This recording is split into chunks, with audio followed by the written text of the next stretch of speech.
Well, we all know those times when we're feeling frustrated or uncomfortable or downright angry. We're talking about those times when we feel hooked, and a whole range of defensive reactions spring up like bodyguards trying to keep us safe because there are alarms going off and we're in an activated state.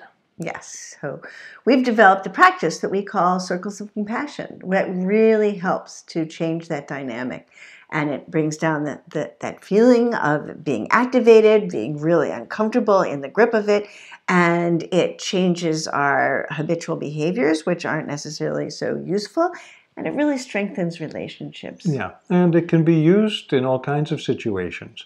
Whenever there's been an interaction that results in an activation. So it could be the person who cut you off on the highway, or the person who cut you off in the donut line, or person who you live with. Yes, yes. It was actually developed to be able to work more effectively and calmly and lovingly with family members, and it does change things. Yeah. So the first thing you need to do is really actually just acknowledge you're activated. And to take responsibility for your reaction by being curious about it and by tolerating the discomfort of activation long enough to use a tool like circles of compassion, for instance. And then the next thing you do is really imagine a common denominator. And this may feel very difficult because you think they're not like me at all, and I'm right, and they're wrong, and they're doing it the way I wouldn't do it. And we have all those thoughts. And instead, what we want to think is, in what ways are we similar? And it may be as simple as, I know that I don't like what they're saying or doing, and I suspect they don't like what I'm saying or doing. But it can even work if they don't know that I'm activated. They don't know that I'm upset. Because you're not trying to change them. Right. We're actually changing ourselves, and we're changing our relationship to the dynamic. And so then what I do is I invite compassion. I think I am giving myself compassion because right now this is really hard. This is a struggle. And I'm across that line that I've imagined connecting us.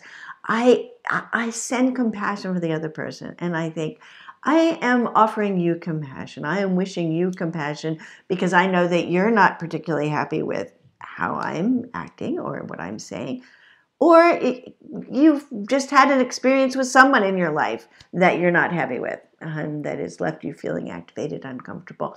And I picture sort of the light of the universe of love and compassion and sort of like going in a circle across the common denominator and circling around us, and really just I feel that sense of connection and compassion, and it changes things. Yeah, as we practice circles of compassion, we can watch activation levels subside, and that happens more and more with practice. Lots of practice. Unfortunately, there's lots of opportunity to practice. So that as we practice and learn new things about ourselves and how we react, we can take more and more responsibility, and we find out that we're free to make the choices that we want to make, to live the lives that we want to live. Yes. It's a practice that we've certainly used with ourselves and transformed our relationship and our habitual patterns. And we've taught it to a lot of people, and they found it effective. And we hope you'll give it a try. You'll put circles of compassion into practice and reap the benefits. Have fun.